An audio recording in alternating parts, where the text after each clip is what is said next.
Hello everyone, आज के इस वीडियो में हम बात करेंगे क्लास 11th की हिस्ट्री के सोर्स बेस्ड क्वेश्चन जो होते हैं, पैसेज वाले क्वेश्चन होते हैं। बहुत सारे बच्चे कमेंट कर रहे थे कि आप ये वाले क्वेश्चन करा दो, तो मैं आपके लिए पैसेज वाली वीडियो लेके आया हूँ।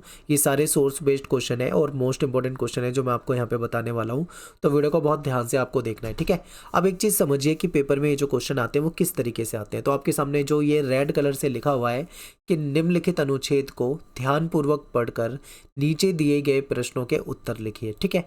फिर आपके सामने ये एक हेडिंग है, मोहर एक शहरी शिल्पकृति।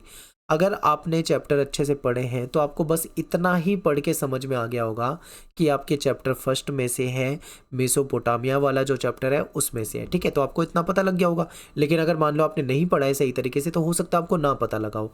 तो अब दूसरा आपको क्या काम करना होता है, अब आपको पैसेज पढ़ना है टाइम निकाल के तो पढ़ लो, वरना आप चलो सीधा क्वेश्चन पे। क्वेश्चन में आपको सीधा सीधा क्वेश्चन पढ़ने हैं। क्वेश्चन पढ़ने के बाद यहाँ पे तो मैंने आंसर टाइप कर दिया आपके लिए, लेकिन वहाँ पे आपको पेपर में तो क्वेश्चन ही मिलेंगे।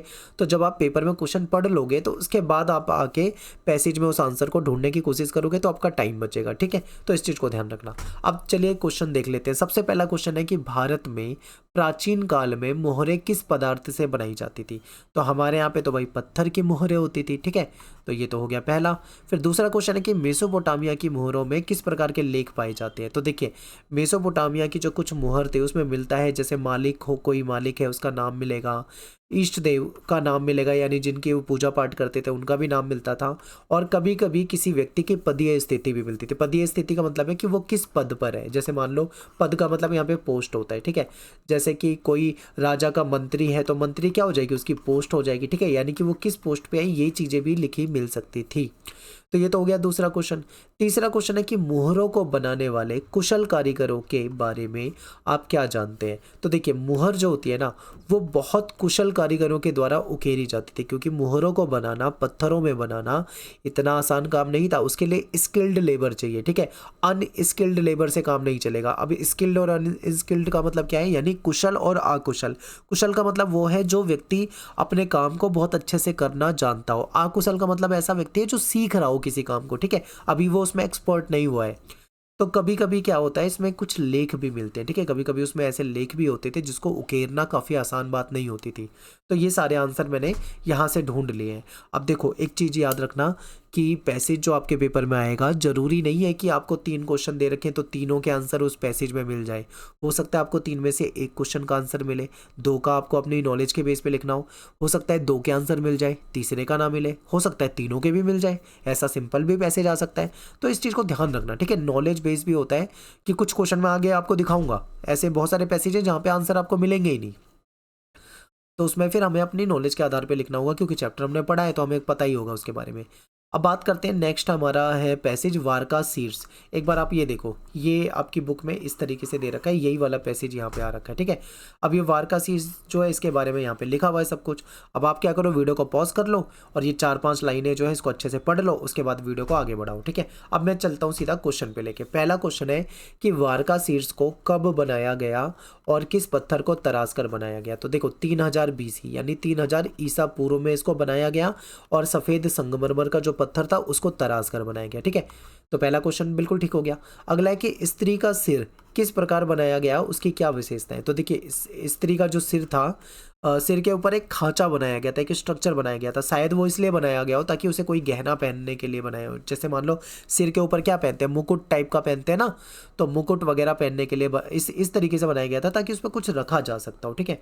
आप एक बार इमेज को ध्यान से देख पा रहे हो, इसमें थोड़ी धुंधली इमेज है, आप एनसीईआरटी में देख लेना तो आपको समझ में आ जाएगा। यहाँ पे कुछ खांचा सा दिख रहा है, अगर आप ध्यान से देख पा रहे हो तो आपको यहाँ पे दिख रहा होगा, यहाँ पे आराम से मुकुट रखा जा सकता है, ठीक है। फिर तीसरा क्वेश्चन है कि स्त्री की मूर्ति या सिर की प्रसिद्धि का कारण क्या है, भाई बताइए।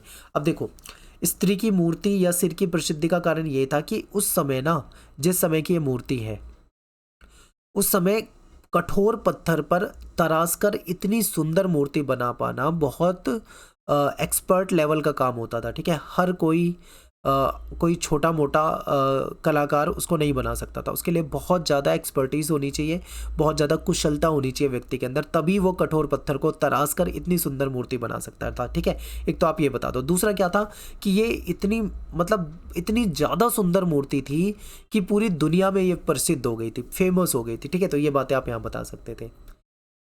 नेक्स्ट क्वेश्चन है कि दासों के प्रति व्यवहार, यानी ये दास वाला जो हमारे एक चैप्टर में टॉपिक है उससे ये लिया गया है। ठीक है, अब आप क्या करो, पैसेज को पॉज करो, वीडियो को पॉज करो और पैसेज को अच्छे तरीके से लाइन टू लाइन पढ़ लो, एक एक शब्द पढ़ लो। ठीक है, टाइम निकाल के। इसके बाद मैं ले चलता हूँ आपको क्वेश्चन पे। देखो पेपर, अगर आप एनसीईआरटी में देखोगे तो इस तरीके से एनसीईआरटी में बॉक्स में दे रखा है, ये सेम पैसेज है, जो पैसेज यहाँ देख रहे हो ना यही आपके एनसीईआरटी से है, इसी तरीके से एनसीईआरटी में से आता है। तो अब सबसे पहले क्वेश्चन देखते हैं कि टैसिटस कौन था। तो पहला क्वेश्चन है 1 नंबर का है। ठीक है, तो ये रोमन इतिहासकार था और रोमन विद्वान था। ठीक है, कौन था? टैसिटस, ये रोमन इतिहासकार और विद्वान था। नेक्स्ट क्वेश्चन है कि नीरो ने इन लोगों के प्रति क्या रवैया अपनाया था, नीरो ने। ठीक है, तो देखिए नीरो ने क्या करा, अभिलेख द्वारा इन लोगों को फटकार लगाई और उन सारे मार्गों पर सेना लगा दी जहां सैनिकों के साथ दोषियों को फांसी पर चढ़ाने के लिए ले जाया जा रहा था। अब देखते हैं क्वेश्चन नंबर 3। लास्ट क्वेश्चन है कि रोमन साम्राज्य में सीनेट की स्थिति कैसी थी। देखिए सीनेट जो होते हैं ना, ये एक महत्वपूर्ण समुदाय था, ताकतवर समुदाय था। इसको आप कुलीन वर्ग कह सकते हो, अभिजात वर्ग कह सकते हो, क्योंकि जो इटालियन मूल के ज़्यादातर लोग थे वो सीनेट होते थे, और अन्य मूलों के भी लोग होते थे वैसे तो, पर इटालियन ज़्यादा होते थे। आपने पढ़ा होगा इतावली। ठीक है, ये क्या थे, ये कुलीन वर्ग था। कुलीन वर्ग का मतलब क्या है, जो वर्ग पैसे वाला हो, जिसका समाज में उच्च स्थान हो। ठीक है, जो ताकतवर हो, जो सत्ता के करीब हो, यानी जो शासक है उसके कहीं ना कहीं करीब होते थे। तो सीनेट एक महत्वपूर्ण है, आप संस्था है, आप ऐसे बता सकते थे। अगला क्वेश्चन है रोमन अभिजात वर्ग की आमदनी 5वीं शताब्दी के प्रारंभिक दशकों में। ये पूरा का पूरा एक पैसेज है आपके सामने। अब इस पैसेज को आपको पढ़ना है और फिर इसमें से आपके सामने क्वेश्चन है और क्वेश्चन के आंसर करने हैं। तो सबसे पहला क्वेश्चन है आपके सामने कि बताइए जो हिप्पोड्रम होता है इसका क्या मतलब होता है। ठीक है, तो हिप्पोड्रम का मतलब क्या है, यहाँ पे जो घोड़े होते हैं ना, जो घोड़े होते हैं, घोड़े जहाँ पे दौड़ते हैं, एक मैदान होता है, उसको घुड़दौड़ का मैदान कह लो या फिर हिप्पोड्रम कह लो। तो ये इसके लिए एक मैदान होता था। फिर अगला क्वेश्चन है कि रोम में जो द्वितीय श्रेणी के जो परिवार होते थे, ठीक है, उसकी प्रतिवर्ष आय जो होती है वो, मतलब यहाँ पे प्रतिवर्ष यानी कि एनुअल इनकम पूछी हुई है कि एनुअली उनकी इनकम कितनी होती थी। तो इनकी जो आय होती थी वो 1000 से 1500 पाउंड सोना, इतने मतलब इसके करीब होती थी। ठीक है, तीसरा क्वेश्चन है कि रोम के ऊंचे घरानों के पास क्या क्या संसाधन होते थे। तो देखिए इनके पास हिप्पोड्रम होता था, यानी घुड़दौड़ का एक मैदान होता था। इनके पास बहुत सारे मंच होते थे, मंदिर होते थे, फव्वारे होते थे, अलग अलग प्रकार के स्नानागार होते थे। ठीक है, और इनकी संपत्ति 4000 पाउंड सोने से भी के आसपास होती थी। ठीक है, तो ये सारी बातें आप बता सकते थे। अगला क्वेश्चन है बुखारा पर कब्जा। ये आपका चंगेज खान वाले चैप्टर में से होगा। ठीक है, तो एक बार आप इसको पैसेज को रोक कर पढ़ना चाहो तो पढ़ लो, मैं आपको क्वेश्चन पे ले चलता हूँ। सबसे पहला क्वेश्चन है कि जुवैनी कौन था। तो जुवैनी जो था ये एक फारसी इतिवृत्तकार था। ठीक है, इतिवृत्त वगैरह लिखा करता था। नेक्स्ट है कि चंगेज खान ने उत्सव मैदान में किन लोगों को संबोधित किया। तो देखो चंगेज खान ने उत्सव मैदान में जो नगर के जो धनी व्यापारी लोग थे उनको संबोधित किया था। ठीक है, और क्या कहा था, उसने ये कहा था कि भाई आप सभी पापी हो, आप सबने बहुत पाप किया है और उसकी सजा देने के लिए मैं आया हुआ हूँ। ठीक है, तो इस तरीके से। नेक्स्ट है कि व्यक्ति ने बुखारा का भाग्य पूछने पर क्या उत्तर दिया। तो व्यक्ति ने जब बुखारा का भाग्य पूछा तो उत्तर ये मिला कि वे नगर आए, दीवारों को ध्वस्त कर दिया, जला दिया, लोगों का वध किया, लूटा और चल दिए। ठीक है, किसकी बात कर रहे हैं, चंगेज खान से रिलेटेड जो है इनसे इनकी बातें की जा रही है कि इन्होंने क्या करा, ये नगरों में आए थे, दीवारों को तोड़ना शुरू कर दिया, घरों को जलाना शुरू कर दिया, लोगों को मारना शुरू कर दिया और लूट पाट के चले गए। ठीक है, तो ये सारी बातें आपको बतानी थी। नेक्स्ट क्वेश्चन है यास। अब यास क्या है ये भी आपको चंगेज खान वाले चैप्टर में ही पता है कि यास जो होता था ये क्या होता था, कुछ नियमावली होती थी। ठीक है, तो अब इसका पहला क्वेश्चन देखते हैं, यास से क्या अभिप्राय है। तो ये नियमावली है। नियमावली को मतलब और सिंपल भाषा में आपसे कहूँ तो ये कुछ रूल है, यानी कुछ नियम है या कुछ आचार संहिता, विधि संहिता भी कह सकते हो, या फिर कुछ इसको आपसे और आसान भाषा में आप इसको कानून कह सकते हो। यानी ये चंगेज खान का कानून था जो जिसको यास कहा जाता था। ठीक है, और इसका प्रचलन कब और किसने किया था? तो ये चंगेज़ खान के टाइम पे इसका शुरू किया गया था, ठीक है। अगला क्वेश्चन है कि हफीज़ ए तानीस ने अब्दुल्ला खान के विषय में क्या टिप्पणी करी? तो हफीज़ और तानीस जो है इसने अपने स्वामी की मुस्लिम धर्मपरायणता का विवरण अपने इतिवृत्त में दिया है। इसने जो इतिवृत्त लिखा है उसमें बताया है कि किस तरीके से मुस्लिम धर्म की तरफ वो गए, और साथ में ये चौंका देने वाली टिप्पणी भी की कि चंगेज़ खान के यास के अनुसार था, यानी ये चंगेज़ खान का जो यास यानी जो नियम थे उसके अनुसार था ये। तो कुछ इस तरीके की बातें की गई है। नेक्स्ट है, चंगेज़ खान ने मुसलमानों को कहाँ इकट्ठा किया और क्या चेतावनी दी? तो चंगेज़ खान ने वहाँ के जो अमीर मुसलमान थे उनको उत्सव मैदान में इकट्ठा किया, उनकी खूब आलोचना करी, उनको पापी कहा और चेतावनी दी कि इन पापों का प्रायश्चित उनको, ठीक है, करना पड़ेगा, और अपना छिपा हुआ जो धन है उनको देना पड़ेगा। अगर छिपा हुआ धन नहीं देंगे तो फिर उनको मार काट के लूट पाट के वो चला जाएगा। तो ये बातें की गई। अगला आपके सामने पैसेज है, एक बार इसको भी आप ध्यान से देख सकते हैं, और वीडियो को ना पॉज कर लिया करो, जहाँ जहाँ पे पैसेज आ रहा है एक बार 4-5 लाइन पढ़ लो, उसके बाद फिर क्वेश्चन पे आओ। पहला क्वेश्चन है कि उपरोक्त पंक्तियाँ जो हैं किसके द्वारा लिखी गई है? तो ये जो पंक्तियाँ हैं ये जो राइटर हैं आबेस हिल्डेगार्ड इसके द्वारा लिखी गई है, ठीक है। फिर मनुष्यों में अंतर स्थापित करना आवश्यक है, इसके लिए क्या तर्क दिया? क्योंकि उन्होंने कहा कि मनुष्य में अंतर इसलिए स्थापित करना है ताकि वो एक दूसरे को तबाह ना कर दें, यानी मनुष्य और जो असामाजिक तत्व टाइप के उन सब के बीच में अंतर भी किया जा सके। अगला है कि चरवाहा अपने पशुओं को कहाँ रखने की सोचेगा? तो इसमें बताया गया कि अंतर किए बिना एक अस्तबल में, ठीक है, एक अस्तबल में बिना अंतर किए गए वो रख सकता है। नेक्स्ट है, अगला पैसेज है, एक बार ध्यान से देखिए। क्वेश्चन है कि पवित्र चर्च को विस्तृत और व्यापक बनाने का फैसला क्यों किया गया? कोई 2 कारण देखिए क्या था कि जो पवित्र चर्च थी उसमें जगह की काफ़ी कमी थी। जब ज़्यादा लोग आ जाते थे, फीमेल और मेल सब आ जाते थे, तो वहाँ पे जगह की कुछ कमी हो जाती थी, इसलिए चर्च को बड़ा बनाना पड़ा। फिर दूसरा क्या था, वहाँ पे अत्यधिक शोर हो जाता था, तो उससे भी बचने के लिए उनको फैसला लेना पड़ा कि उसको और बड़ा बनाया जाए। फिर अगला क्वेश्चन है कि बड़े बड़े चर्च जो होते थे उसको किस नाम से जाना जाता था? जो बड़े चर्च होते थे उनको कैथेड्रल कहा जाता था, ठीक है। बड़े चर्च में एक सरकारी प्रधान शिल्पकार और स्वर्णकार की नियुक्ति क्यों की गई? देखिए क्या था कि जो बड़े चर्च होते थे उसमें बहुत महंगे महंगे कांच होते थे, कांच के शीशे वाली खिड़कियां होती थी, और भी बहुत महंगे महंगे चीज़ों का, वस्तुओं का इस्तेमाल होता था। तो ऐसे में समस्या क्या थी कि उनको चोरी होने का या लूटने का खतरा था, इसलिए उन्होंने कीमती सामान की रक्षा के लिए उन्होंने स्वर्णकार और ये जो शिल्पकार वगैरह थे इनकी नियुक्ति की गई थी, ठीक है, ताकि उसकी रक्षा हो सके। फिर अगला देखो, ये बेनेडिक्ट वाला मठ वाला आपका एक पैसेज है, इसमें पूरा इस तरीके से ये पैसेज दे रखा है, इसको ध्यान से अगर आप पढ़ लोगे तो आप क्वेश्चन को कर दोगे आराम से, ठीक है। क्वेश्चन की विनम्रता का क्या मतलब है? ये मनुष्य के लिए जरूरी क्यों है? यहाँ पे विनम्रता का मतलब वो नहीं है कि प्यार से बात करना, यहाँ पे विनम्रता का मतलब आज्ञा पालन से, यानी कि लोगों की मतलब आज्ञा का पालन करना, जो आज्ञा मिले उसको पूर्ण करना, ठीक है। अगला है कि संपत्ति से रिलेटेड जो नियम है वो किस अध्याय में मिलते हैं? तो अध्याय 33 में मिलते हैं, ठीक है। आप यहाँ पे देख भी सकते हो, मैं आपको पैसेज में दिखा देता हूँ। अध्याय 33 देखो, किसी भी भिक्षु को निजी संपत्ति नहीं रखनी चाहिए, बताया गया है ना। ये तो संपत्ति से रिलेटेड नियम किस में? अध्याय 33 में है। अगला क्वेश्चन है इसी में कि मठों का निर्माण किस प्रकार किया जाना चाहिए? तो मठ ऐसे बनाने चाहिए कि आवश्यकता की जो सारी वस्तुएं हैं, ठीक है, जल, चक्की, उद्यान, कार्यशाला, वो सभी उसके सीमा के अंतर्गत हो, यानी मठ के अंदर ही सारी जरूरत की चीजें मिल जाए। अगला क्वेश्चन है कि निकोलो मैकियावेली वाला जो ये आपका पैसेज है इसको देख लो। पहला क्वेश्चन है कि उपरोक्त विवरण किस पुस्तक से लिया गया है और इसके लेखक कौन है? तो ये द प्रिंस नाम की पुस्तक है जिसको निकोलो मैकियावेली ने लिखा है, ठीक है। फिर निकोलो मैकियावेली जो है ये मनुष्य के स्वभाव के बारे में क्या लिखते हैं? ये कहते हैं कि सभी मनुष्य बुरे हैं, सब दुष्ट स्वभाव को प्रदर्शित करने में सदैव तत्पर रहते हैं, ठीक है।